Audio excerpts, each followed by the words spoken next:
अगर मेरे शहर का फायदा हो रहा, अगर मेरे शहर का विकास हो रहा, अगर मेरे शहर को कुछ मिलने वाला है महाराष्ट्र हुकूमत से, तो मैं एक मर्तबा नहीं 100 मर्तबा जिंदा और 100 मर्तबा। मैंने अखबार के अंदर खबर पढ़ा कि जमीयतुल उलमा ने डीवाईएसपी साहब को मेमोरेंडम दिया कि 15 अगस्त के अंदर जो नौजवान गाड़ी के ऊपर रेस लगाते हैं, शोर शराबा करते हैं, अब उनके ऊपर पाबंदी लगाई जाए।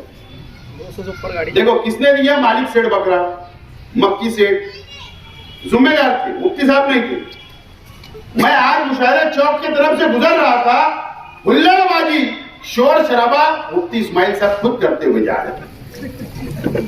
तुम कौन से रास्ते पे शहर के नौजवानों को लेकर जा रहे हो? सामने असेंबली का चुनाव है और मैंने आजाद उम्मीदवारी करने का फैसला किया। राष्ट्रवादी कांग्रेस पार्टी ने इस्तीफा दे दिया। भले कांग्रेस पार्टी ने इस्तीफा दिया था यह सोच करके राष्ट्रवादी कांग्रेस पार्टी एक रहेगी, लेकिन उसको भी 2 टुकड़े में बंट गई। और उसके बाद मैंने नतीजे पे पहुंचा कि हमको कोई टिकट का इंतजार किसी का नहीं करना है। कब सीट कौन सी पार्टी को जाएगी इसका इंतजार नहीं करना है, कौन से पार्टी को ये सीट छूटेंगी इसका इंतजार नहीं करना है। इसीलिए मैंने इस बात का फैसला किया कि आखिरी वक्त में जब होगा उसका इंतजार नहीं करते हुए हम लोगों को आजाद अकेले आगे बढ़ जाना है और आजाद उम्मीदवार की हैसियत से इलेक्शन लड़ने का मैंने ऐलान किया। मैं देख रहा हूं कि नयापुरे के अंदर मेरी तकरीर हुई, नयापुरे का प्रोग्राम हुआ। मुझे उम्मीद थी कि शहर के एमएलए साहब उस मेरी बातों का जवाब देंगे। देखो आवाम को गुमराह कैसे करना, वो जलसे के एक भी बात का जवाब नहीं देते हुए अजीत दादा पवार मेरे घर पर आए, इनको पेट दुखने लगा कि महाराष्ट्र के डिप्टी चीफ मिनिस्टर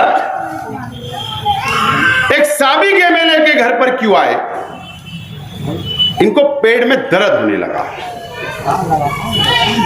और ये इन्होंने एक बयान अखबारात के अंदर दिया कि शेख आसिफ की नेपाल में बैठक हुई। मुफ्ती साहब आपकी मालूमात गलत है, मैं नेपाल में नहीं, मैं पिपल गांव में बैठा।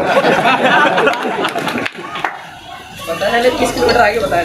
और ये कोई छुपी हुई बात नहीं है। अजीत दादा पवार साहब ने अपने सोशल मीडिया के ऊपर मेरी तस्वीर अपलोड की और उसके अंदर नीचे लिखा कि मालेगांव शहर के विकास और तामीर तरक्की के काम के सिलसिले में शेख आसिफ से मेरी मुलाकात हुई। अब मुझे बताओ कि मुंबई जाने के लिए पासपोर्ट लगता है, मैं तो मुंबई में भी जाके मुलाकात कर सकता हूं, लेकिन मेरे साथ 10-15 लोग थे। इतनी दूर काहे को जाना, कोई पड़ोस में आ रहे हैं हमारे तो उनसे बातचीत हो जाएगी। और तामीर और तरक्की की बात किया, अभी रुकिए आप, क्या तामीर और तरक्की की बात किया हूं। और वो मेरे लीडर, राष्ट्रवादी में जब मैं था वो मेरे लीडर थे और मैं ताल्लुकात किसी से खराब नहीं करता। अगर मेरे शहर का फायदा हो रहा, अगर मेरे शहर का विकास हो रहा, अगर मेरे शहर को कुछ मिलने वाला है महाराष्ट्र हुकूमत से, तो मैं एक मर्तबा नहीं 100 मर्तबा अजीत दादा पवार से मुलाकात करूंगा, 100 मर्तबा मुलाकात करूंगा। तुम्हारे जैसे ऐसा नहीं कि बीजेपी को वोट दे दिया राज्यसभा में, इसका तो जवाब दो, तुमने किसको वोट दिया।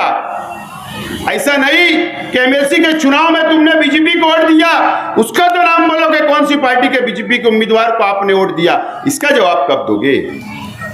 हुकूमत जब बन रही थी, जब तुम गैर जानिबदार क्यों थे, इसका जवाब आप कब दोगे, इसका जवाब कौन देगा, इसका जवाब दो। ये शहर की आवाम ये जानना चाहती है। और बोले शेख आसिफ आजाद उम्मीदवार इलेक्शन लड़ रहा है, ये बीजेपी के साथ जाकर बैठेगा। मैं आपको एक बात बताता हूं, यहाँ हमारे पत्रकार साथी भी बैठे। शेख रशीद साहब के इंतकाल के बाद ये अपनी निजी महफिलों में, निजी महफिल में क्या बोलते थे मालूम, खलील दादा का इंतकाल हो गया कि एक हाथ टूट गया, बोले शेख रशीद का इंतकाल हो गया दूसरा हाथ टूट गया। अब शेख आसिफ बेसहारा हो गया और अब वो हमारे सामने उम्मीदवारी करने के लायक नहीं रहेगा, हम इसको तो 2 जलसे के अंदर इलेक्शन हरा देंगे, ऐसा ये बोलने लगे। मुफ्ती साहब, आपने शेख आसिफ को अभी तक जाना नहीं, पहचाना नहीं। मैंने तो सिर्फ अभी आज़ाद उम्मीदवारी की भाषा किया हूं, ऐलान किया हूं, अभी मास्टर स्ट्रोक तो बाकी है।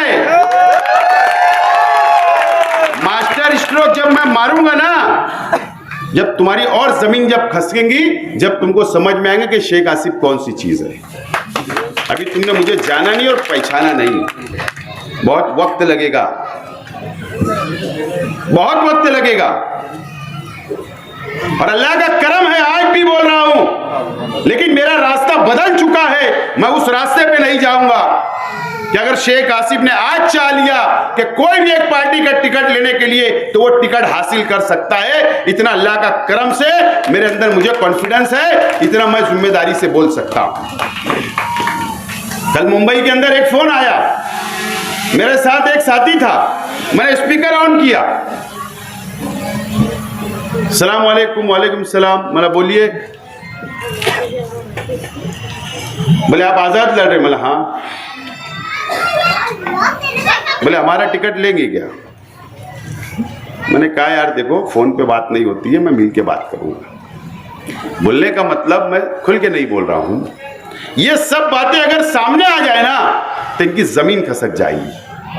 अल्लाह का करम है, ये शहर की आवाम के ऊपर मुझे पूरा भरोसा है, उम्मीद है कि ये शहर की आवाम ने ये तय कर चुका है कि इस मर्तबा मुफ्ती साहब आपको ये घर बैठाने वाली है और मुझको असेंबली में भेजने वाली है। ये तय कर दिया शहर की। यहां वो बात करने का मौका नहीं है, लेकिन मैं बता रहा हूं। अजीत दादा पवार साहब आए 10 तारीख को, 10 तारीख को आए। पावरलूम तंजीमों के 4-5 जिम्मेदारों ने मेरे साथ में एक मेमोरेंडम दिया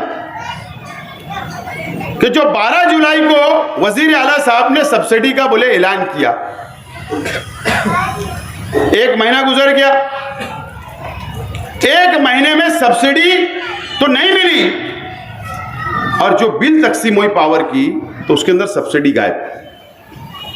और अजीत दादा पवार साहब आ गए। हमने कहा कि सब्सिडी गायब हो गई, सब्सिडी मिलना चाहिए बुनकरों को। अजीत दादा पवार साहब ने कहा कि परसों मीटिंग लगा रहा हूं, आप आ जाओ। और वो 11 तारीख को जब मुंबई गए तो उन्होंने कैबिनेट थी, और कैबिनेट के अंदर उनकी खुद की तजवीज है, अजीत दादा पवार साहब की खुद तजवीज उन्होंने रखा कि सब्सिडी बुनकरों को मिलना चाहिए, और फैसला हुआ और अखबार के अंदर खबर आई। ये बौखला गए, बोले हमको फोन आया, जीआर निकल गया। कैसे 10 साल आप एमएलए थे, कहां है जीआर? बताइए आप, जीआर कहां आया? तुमने घबराहट में ऐलान कर दिया कि जीआर आ गया, जीआर निकल गया। कल मैं वहां पर था, सुबह में मीटिंग हुई 10:30 बजे। टेक्सटाइल मिनिस्टर हसन मुशर्रफ साहब मिनिस्टर, अजीत दादा पवार साहब, इच्चल करंजी के एमएलए, इच्चल करंजी के एमपी, और कम से कम 5 डिपार्टमेंट के आईएएस ऑफिसर मीटिंग हुई। और मीटिंग के अंदर हमने बात रखी दूसरे मसाइल के ऊपर, और यह फैसला हुआ कि आने वाले कैबिनेट के अंदर जो फैसला हुआ 11 तारीख को, वो कैबिनेट का फैसले की प्रोसीडिंग मिनट्स वो मंजूर होगी आने वाली कैबिनेट में, और उसके बाद हम जीआर निकालेंगे और उसमें कोई भी प्रॉब्लम नहीं होगा। एक तरफ तुम बुनकरों को भी धोखा दिया, शहर की आवाम को भी आपने धोखा दिया, और उसके बाद भी आपका झूठ ये शहर की आवाम के सामने आते जा रहा है, आते जा रहा है। और अभी आने वाले दिनों के अंदर आप मजीद झूठ बोलोगे, इल्जामात लगाओगे, क्योंकि आपकी जमीन खसक रही है। अगर तुम तामीर और तरक्की की बात करो मुफ्ती साहब, आप शहर के मुफ्ती और आलिम हो, आप झूठ फसाद मत बोलो। ये शहर आपको समझ चुका है। आप कम से कम सच्चाई बोलो, सच्चाई को कबूल करो। ये बताओ तुमने शहर के लिए क्या किया, ये शहर को आपने क्या दिया। आप किस बुनियाद पर आपने तीसरे मास की बुनियाद रखी, आपका मकसद क्या था, ये बताओ ये शहर को। कैसे आप भटक गए। मैं ताज्जुब की बात है, मैं कोई जमीयतुल उलमा की मेरी कोई दुश्मनी नहीं है, मैं बहुत एहतराम करता हूं, आदर करता हूं। कल मैंने अखबार के अंदर खबर पढ़ा कि जमीयतुल उलमा ने डीवाईएसपी साहब को मेमोरेंडम दिया कि 15 अगस्त के अंदर जो नौजवान गाड़ी के ऊपर रेस लगाते हैं, शोर शराबा करते हैं, अब उनके ऊपर पाबंदी लगाई जाए। देखो किसने दिया, मालिक सेठ बकरा, मक्की सेठ जिम्मेदार थे, मुफ्ती साहब नहीं थे। मैं आज मुशायरे चौक के तरफ से गुजर रहा था, हुल्लड़बाजी शोर शराबा मुफ्ती इस्माइल साहब खुद करते हुए जा रहे थे। तुम कौन से रास्ते पे शहर के नौजवानों को लेकर जा रहे हो? किसको बताते हैं कि हम देशभक्त हैं? कोई शक है क्या आपको? अरे वहां दावतनामा मुझे भी आता, मैं नहीं जाता। तुमको घुसने की आदत है, कहीं भी घुसो। ये शहर के नौजवानों को आप गलत रास्ता बता रहे हो। ये शहर के नौजवानों को आप हुल्लड़बाजी के ऊपर उकसाते हो।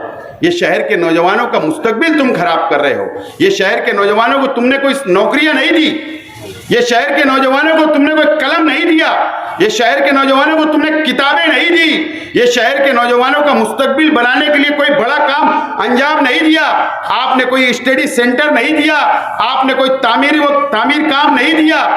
आपने कुछ नहीं किया, बस इस शहर को तुमने उलझा के रखा और ये शहर के नौजवानों को गलत रास्ते पर ले जाने का काम आपने किया है। सिर्फ इसका जवाब आपको देना पड़ेगा।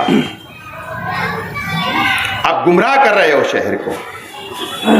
बंद करिए ये चलने उलने वाला नहीं है शहर के अंदर। मुफ्ती साहब विकास और डेवलप पे बात करो, हम तैयार हैं। आप सामने आमने बोलेंगे, सामने आमने तैयार है। आपका मंच होगा, मैं आने के लिए तैयार हूं। लेकिन तामीर और तरक्की पे बात करो, विकास डेवलप पे बात करो। शहर का मुस्तकबिल कहां जा रहा है? फिरका परस्ती बढ़ती जा रही है। मैंने कहा पीछे एक मीटिंग के अंदर कि मुझे बताओ, अगर तुम संजीदगी से ये शहर के नौजवानों ने, या शहर के बुजुर्गों ने, या शहर के तालीम याफ्ता लोगों ने अगर बैठ के संजीदगी से सोचा, तो मेरा सवाल है, बहुत बड़ा सवाल हो सकता मेरी जिंदगी हो ना हो, आगे मुस्तकबिल के अंदर आप सोचो, ये शहर का मुस्तकबिल कहां जा रहा है? बताओ मुझे। आज मुझे बताओ, ये मकानात है, बस्ती मुकम्मल, यहाँ पे अब एक प्लॉट नहीं है। शहर कंजेस्टेड होते जा रहा है। शहर नदी की उस साइड तो नहीं बढ़ेगा, शहर इधर ही बढ़ेगा, फाटेगा। पूरी तरीके से जमीन तंग करने का काम हमारा किया जा रहा है। लेआउट नहीं मंजूर हो रहे, जमीनों पे लैंड जिहाद का नाम चलाया जा रहा है। MIDC को रोका जा रहा है। हमारे व्यापार आगे नहीं बढ़ेंगे, शहर तरक्की नहीं करेगा, इस तरीके से जकड़ने का काम किया जा रहा है। ये शहर को यौले जैसा बर्बाद करने की साजिश बीजेपी और फिरका परस्त पार्टियां कर रही है। मुफ्ती साहब, तुमने 5 साल उनका कोई जवाब नहीं दिया। मैं जिम्मेदारी से बोलता हूं, मैं अपने आप को बहुत उत्तम नहीं समझता, लेकिन इतना जरूर बोलता हूं कि अगर फिरका परस्त पार्टियों के MLA लोगों का जवाब देना है, तो असेंबली के अंदर आप मुझको भेजकर 5 साल का सिर्फ मौका दो। 5 साल का। दादा भुसे साहब ने पूरी MIDC को यहां खत्म कर दिया 40 गांव फाटे की, और अजंग वड़ेल में लेके चले गए। ये क्या? अगर MIDC होती तो जरूरी नहीं है पावरलूम कारखाने के लिए तुम छोटा प्लास्टिक का कोई खिलौना बनाने की मशीन डाल सकते थे, कोई डाई बनाने की मशीन डाल सकते थे, कोई भी चीज के तुम फ्रूट की कोई आइटम बना सकते थे, छोटा मोटा धंधा रोजगार तुम कर सकते थे। लेकिन आज MIDC की सब्सिडी खत्म हो गई। ये शहर कहां जा रहा है? हम जहां खड़े थे वहीं है। कुसुम्बा रोड के लोग भंगार के लिए सुबह निकलते हैं, भंगार कलेक्शन करके ला के देते, ये वहीं है। ये आगे नहीं सोच रहे। जो लोग फ्रूट और सब्जी लेकर जाते हैं वो लोग वहीं है, वो आगे नहीं सोच रहा। आज कितनी तकलीफ है बाहर गांव के अंदर सब लोगों को। तो ये शहर को कौन बचाएगा?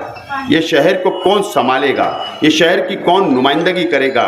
कौन असेंबली में आवाज उठाएगा? ये आप लोगों को फैसला करना है, शहर के आवाम को फैसला करना है।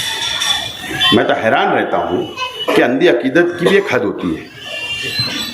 अंधी अकीदत की भी एक हद होती है। मैं देख रहा हूँ माफ़ी के साथ, आप लोग भी अखबार पढ़ते हैं, यूट्यूब देखते हैं।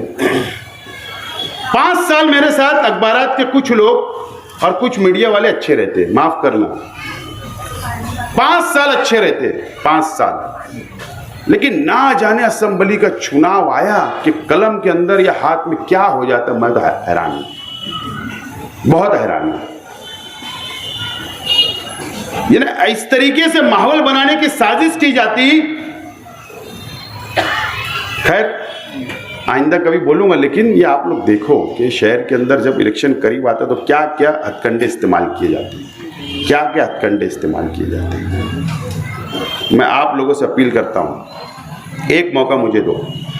आज शेख रशीद साहब नहीं है, आज तुम ही सरपरस्त हो, तुम ही मेरा सहारा हो, तुम ही मेरे लिए लड़ सकते हो, तुम ही मेरे लिए मेहनत कर सकते हो, मेरे लिए तुम वोट निकाल सकते हो, मुझे तुम एमएलए बना सकते हो।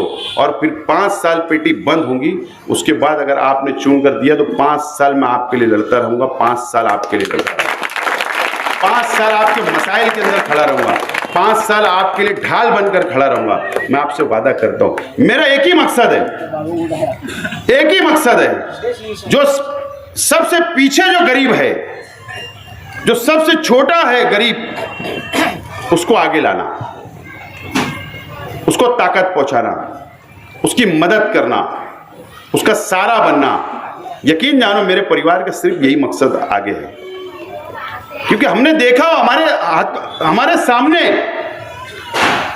कोई सोच भी नहीं सकता था। खलील दादा, मैं ऑपरेशन करा के एंजियोप्लास्ट हुआ, मैं मालेगांव आया, दूसरे दिन इंतकाल हो गया।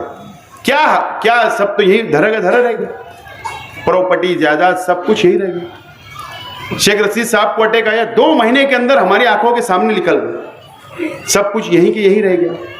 तो इंसान का उससे सीखना पड़ता है कि अगर दुनिया में कोई आया है तो उसकी दुनिया से जाना है। कोई कब्र के अंदर साथ में माल जायदाद लेकर नहीं जाएगा, रुपया पैसा कपड़ा लत्ता लेके नहीं जाएगा, जेवर नहीं ले जाएगा, हीरा नहीं ले जाएगा। इसके लिए हमने, हमारे परिवार ने बिल्कुल ये यकीन बनाकर हमने पूरा मजबूती से तय किया है कि अगर ये शहर ने हमारा साथ दिया तो इस शहर के गरीबों को साथ लेकर चलने का हमारा अपना मकसद है। दोस्तों, मैं जिम्मेदारी से बोलो, शाम का वक्त है, एक मर्तबा आप मौका दो। बहुत हौसला है, बहुत हिम्मत है, बहुत ताकत है, अल्लाह ने बहुत चीज़ों से नवाजा। एक मर्तबा है, पावर जो सरकार का होता, ये जमहूरी मुल्कों में जो कुर्सी का पावर होता वो दे दो, एक मर्तबा देकर देखो, 5 साल के लिए मेरे को अजमा लो। देखो मैं बदल चुका हूँ। पहले शेख रशीद साहब सरपरस्त थे, शेख रशीद साहब सरपरस्त थे, कोई फिक्र नहीं थी। खलील दादा सरपरस्त थे, कोई फिक्र नहीं थी, आज़ाद था कि ये बाकी लोग हैं मेरे जिम्मेदार, सब निपट लेंगे। लेकिन आज दोनों नहीं है, आज दोनों चले गए। आज जिम्मेदारी का एहसास, जिम्मेदारी आ गई है, परिवार का बोझ आ गया है, शहर के वर्करों का बोझ आ गया है, शहर के आवाम का बोझ आ गया है, जिम्मेदारी का एहसास है। और वो एहसास मैं हर मिनट, हर पल एहसास करता हूँ कि बहुत बड़ी बड़ी जिम्मेदारियाँ आई और इंशाल्लाह उसको निभाने की मैं अल्लाह से दुआ करता हूँ हर वक्त कि अल्लाह ताला ये जो जिम्मेदारी है मुझे निभाने की तौफीक दे। और ये मुझे दिख रहा है अल्लाह ताला मेरी मदद कर रहा है, अल्लाह ताला वक्त पे कदम कदम पे मदद उतर रही है अल्लाह की। तो आप लोग सिर्फ एक मर्तबा मुझे मौका दो। सलीम साहब, आपने जिस तरीके से इस वक्त फैसला लिया, मैं परिवार के साथ में आपके साथ साना बसाना हम खड़े हैं, तमाम ही जिम्मेदार आपके साथ खड़े हैं। इंशाल्लाह सबका अच्छा होगा, रब हमारे साथ है, अल्लाह हमारे साथ है, सबका भला होगा, शहर का भला होगा। मैं फिर एक मर्तबा आपका बहुत बहुत शुक्रिया अदा करता हूँ। मेरी बात यहीं खत्म करता हूँ। शुक्रिया, खुदा हाफिज़।